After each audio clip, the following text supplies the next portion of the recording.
Welcome to Advance with MUSC Health. I'm your host, Erin Spain. This show's mission is to help you find ways to preserve and optimize your health and get the care you need to live well. There are many benefits and better outcomes for smokers who quit the habit in the weeks leading up to and after a surgical procedure. Today, we're talking about how MUSC Health's tobacco cessation program is supporting smokers preparing to undergo hernia surgery. Dr. Hatem Abdallah, a general surgeon and medical director for robotic surgery at MUSC Health Florence, and Demetress Adams-Luddd, an MUSC Tobacco Treatment Specialist, are our guests today. Welcome first, Dr. Abdallah. Good morning. Thanks for having me. Well, you specialize in hernia repair. Tell me a little bit about the surgeries that you offer at MUSC Health. So I'm a board-certified general surgeon, and I have a special interest in hernia surgery. Hernias are holes that occur in the abdominal wall, and there's a plethora of different approaches that exist in terms of how to approach these hernias and how to fix them. And so that's sort of the area of interest that's kind of sparked this discussion today. So how many hernia surgeries are you typically doing? How many of these patients do you see? I would say they probably compose about 20%, if not higher, of the different types of patients that we see within the scope of general surgery. And what we've noticed is that about 15 to 20% will actually be active smokers. It's become an issue in terms of figuring out how do we optimize these patients to get the best result in their surgery. Why is it more dangerous to be a smoker who is about to undergo surgery? Overall, smokers getting any surgery, let alone hernia surgery, are at higher risk for complications. Those complications can include something we call SSIs, or surgical site infections. That can include something as simple as a wound infection just at the skin level. It can also mean, in terms of a hernia patient, an infection in the mesh, because mesh is still considered standard of care for the majority of patients. And so we worry about the ability of the body to heal in the setting of ongoing smoking.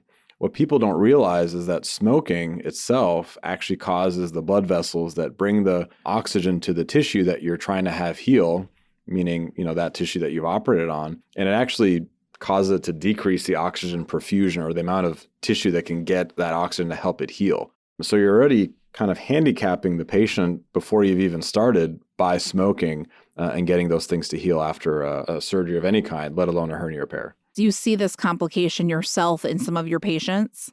Personally, I don't recommend doing hernia surgery on active smokers if possible. That being said, sometimes folks come in with an emergency and your hands are kind of tied and you're trying to get them out of the situation. And so you don't really have much of a choice. But if you have the luxury of time and you have some planning and it's an elective setting, that's the best time to stop that if it's possible. So now you're partnering with the MUSC Health Tobacco Cessation program to really get some of these patients ready for surgery. Tell me about this partnership. So this was kind of born out of, my realization that there's a need here that really wasn't being fulfilled. The literature is quite obvious in terms of what the outcomes look like in people who are actively smoking and undergo either elective or emergent hernia repair. We just know the complications are higher. Overall, your best chance at a solid hernia repair is your first chance, meaning if you do it right in the right setting and you've optimized that patient, there's a really big concept in surgery now called prehabilitation, meaning you're essentially working to make that patient the best version of themselves possible. Stopping smoking or weight loss or getting their diabetes under control. These are all, it's kind of a multi-pronged approach to optimizing that patient, to getting them through that surgery with the least amount of morbidity possible, whether that's smoking cessation, meaning wound complications, poor wound healing, we see oftentimes also in diabetics. So that's kind of what was born out of this, is that we had a need and we weren't really connecting the dots, if you will. And then the other part of it is we would see a lot of patients, a lot of times would be told, okay, I don't think you're a good candidate for surgery. And that was kind of it. And they were kind of left to their own devices to try to figure out how to quit. And as most people probably realize, quitting smoking is quite an undertaking on their own. And so I saw that there was a need here, and let's put, our heads together and figure out, let's give these patients a home, so to speak, so they don't feel like we're just, saying good luck and go ahead and try to quit and then call me when you do, as opposed to saying, here's our team.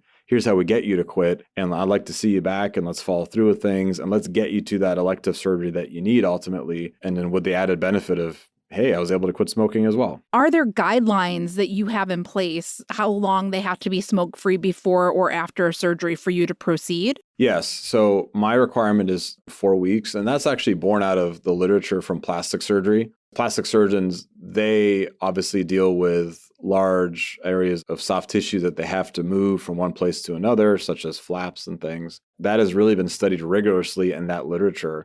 And that's what they showed is that if you can quit at least 4 weeks before, your chance of complications goes down precipitously, just such as you mentioned. And so that is my requirement. And we will actually test the patient's urine to verify, to make sure that we're not setting them up for failure by getting them to surgery if they actually were, in fact, smoking. We just didn't realize it.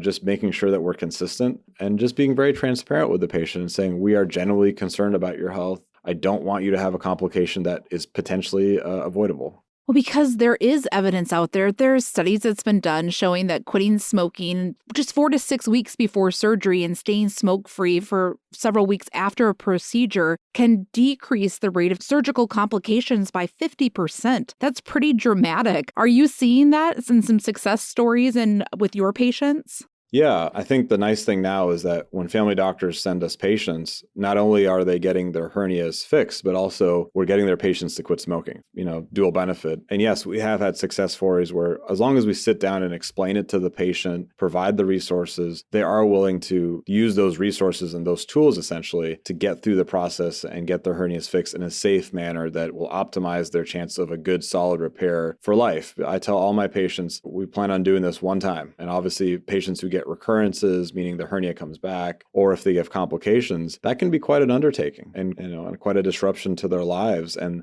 my goal is to try to prevent that before we even get to the operating room from the beginning. And you mentioned this is an elective surgery, but if you have a hernia that needs to be repaired and you aren't able to do it because of possible complications as a smoker, what is that like for that patient? What does it feel like to be walking around with this hernia that, you can't get repaired? It's quite uncomfortable. I mean, it's quite a disruption to people's lives, whether their job is physical or not, or they have a job or whatever their daily life is like, it is quite disruptive as one could imagine to have to deal with that. But, I always tell them the flip side is that, if you have a complication from this repair, it can even be worse. It's risk benefit, just like every decision we make in surgery is always risk benefit. So it's kind of just a matter of walking the patient through that process and explaining it to them so that they don't think that we're just trying to dismiss their concern. Obviously, we don't want them to be in pain, but at the same token, we know what can happen if you don't optimize that patient as best that is possible prior to proceeding to surgery.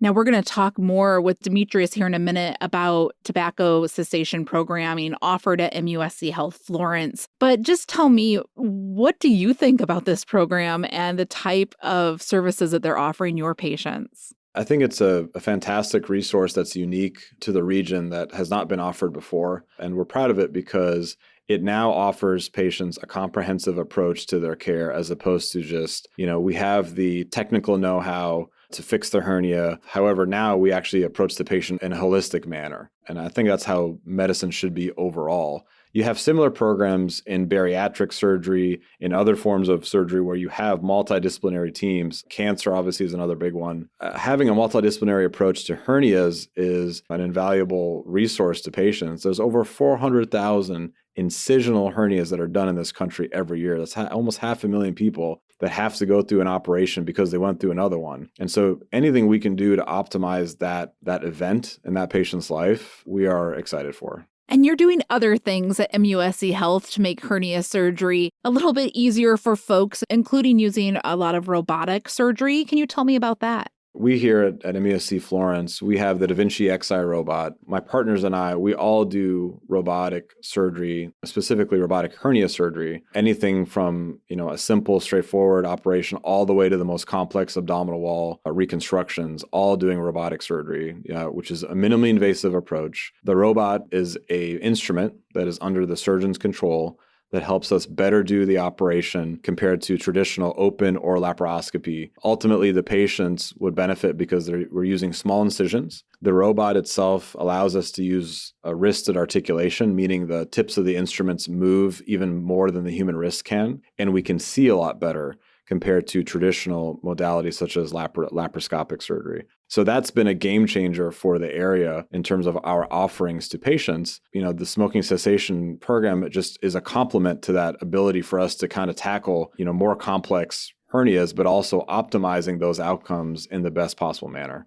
You, as the surgeon, you might be the first person to talk to this patient about their smoking habit and letting them know that, hey, you really need to stop smoking before the surgery. Tell me about those conversations. What are those like? And what is it like now that you have a resource for them to go to?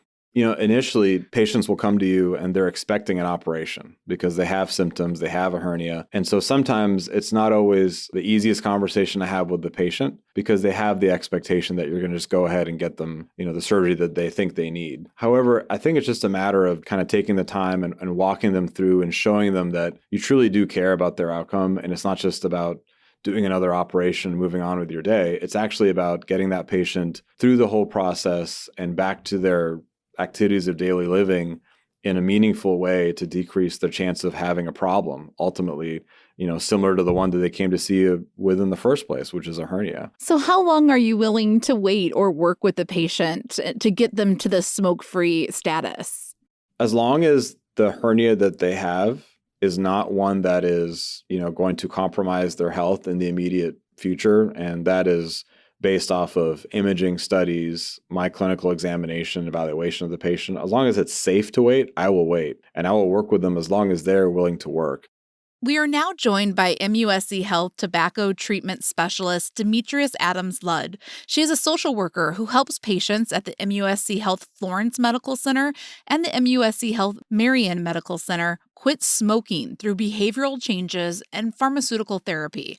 She's been working with Dr. Abdallah to specifically help patients who want to undergo hernia surgery quit smoking at least 4 weeks before their procedure. Welcome to the show. Thank you for having me. Tell me about the tobacco treatment program at MUSC Health Florence Medical Center and MUSC Health Marion Medical Center and what you provide to patients. The tobacco treatment program originated through our Hollings Cancer Center in Charleston, South Carolina. So this program has been in existence for 5 to 6 years, and it's led by our director, Dr. Benjamin Toll. And I've been servicing this area with helping patients with bedside inpatient counseling just to get them motivated and get them pointed in the direction of using our tobacco services through MUSC or outside organizations like 1-800-QUIT-NOW. Not only do I help the robotics hernia clinic, I also help the pulmonology clinic here at MUSC Health Florence. There's a need in this area for tobacco cessation. Tell me about that. How common is it to have patients who are smokers who are coming in for, say, a hernia surgery?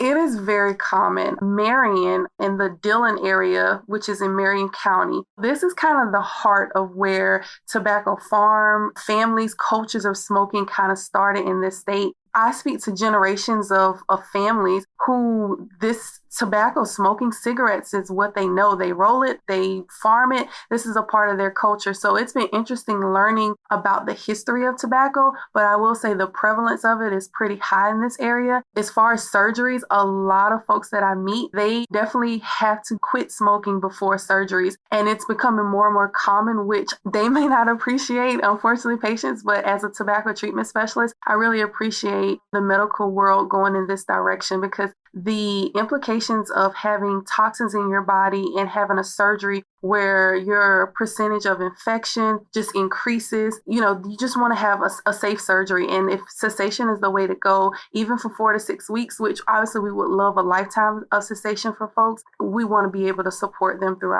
our service. How difficult is it? It is very difficult. So I look at this as a challenge, a good challenge, because I am not just pushing people for their health, but I'm guiding them there. I'm listening. I'm being empathetic. Sometimes it's not just about tobacco cessation. There's underlying layers and root causes to folks smoking. And sometimes folks just need someone listening to them and pointing them in the direction to make behavioral changes, which is a huge factor in getting folks to move towards cessation, is making behavioral changes. Tell me some examples of behavioral changes and then some examples of how you use pharmaceuticals to support people as well.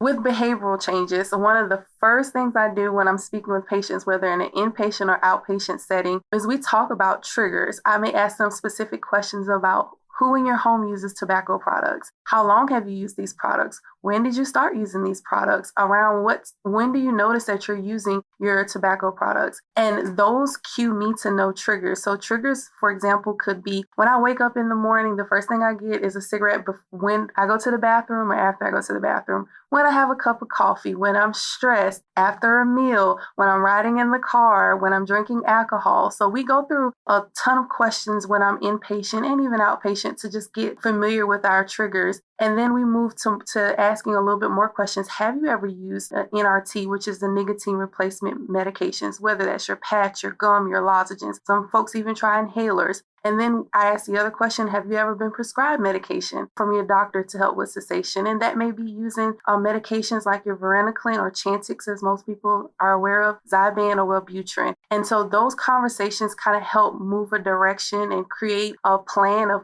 how we want to attack a patient's tobacco cessation, along with other health factors as well. So everybody responds differently to different combinations of behavioral and pharmaceutical care? Absolutely. I have a ton of patients at this particular hospital who prefer not to use pharmacotherapy. So they are against using patches. They are against maybe using a lozenge or gum. And it's not that they haven't tried. Some have tried and may have used the product inappropriately or may have been told this product will help you stop quitting when that's not actually how the product works. So they lose faith in it. So I find myself doing a lot of education on how products work and when to use them. And that's why I'm a huge advocate for patients or just general public that want to work on tobacco cessation, having conversations with your pharmacist, your physician, or even a tobacco treatment specialist, because sometimes what we read on the label, we may need a little bit more elaboration in real life. That is something that I do advocate for. But yeah, there are patients that don't want to use pharmacotherapy, which is fine, it's their autonomy. But then I really emphasize to those patients about making behavioral changes. And so it's really having a outline of your day almost and looking at those times and those trends in your smoking and figuring out how can I remove smoking from this behavior. But with that being said, I also incorporate teaching patients or clients how to incorporate healthy behaviors, because when you remove one thing, you want to replace it with something healthy. Tell me about this partnership with Dr. Abdallah and the hernia patients. I was approached by Dr. Abdallah. He told me about what he's doing. And so we just worked out a plan where as soon as they get a patient that they know is a smoker, they would like assistance, a referral is immediately made to me. If I'm available at the moment, I can go straight to the office and meet that patient face to face. So they get to see who I am, ask me questions. Sometimes that lowers anxiety. It also gets some initial jitters. And we just kind of move forward there. Whatever mode the patient would like to meet with me, we do that. And we just go through a couple of weeks of just training where we're talking about behavior changes, we're talking about pharmacotherapy, and we're just kind of making sure that we're doing whatever we can to help that patient move forward in their cessation. What's follow-up like for somebody who they're able to be smoke-free, they're able to have their surgery? Do you get to see those folks again and see how they're doing? If a patient decides that they want to continue using our services, which some folks feel comfortable with, we are definitely here to support them in any way. And that may even include continuing pharmacotherapy. Some patients, without having that nicotine in their body, they're going back into their natural environment. They had their surgery. Life is back to normal. And so it is easy to kind of lapse or relapse into behavior patterns that they once didn't have. So just having that support where we want to be there, we want to explore our options, and we want to continue that maintenance. So yes, we try to make ourselves readily available. What advice do you have for people listening who maybe they're a smoker, a loved one is a smoker, and they want to quit, but they've struggled in the past? What do you say to them? Well, first, I would say kudos to them for trying. Even if it's several attempts, it is very difficult to quit using tobacco products. So please don't get down on yourself. I would say first, just recognize that you can do it. Start doing your research about creating a plan. One person's quit is not the same as another person's. We all may take different paths in how we quit looks, and it takes several times to get to a complete cessation. Well, thank you so much, Demetress Adams-Luddd, for joining me today and telling me about this program in partnership with the hernia patients at MUSC Health Florence. Thank you, Erin, for having me. For more information on this podcast, check out advance.muschealth.org.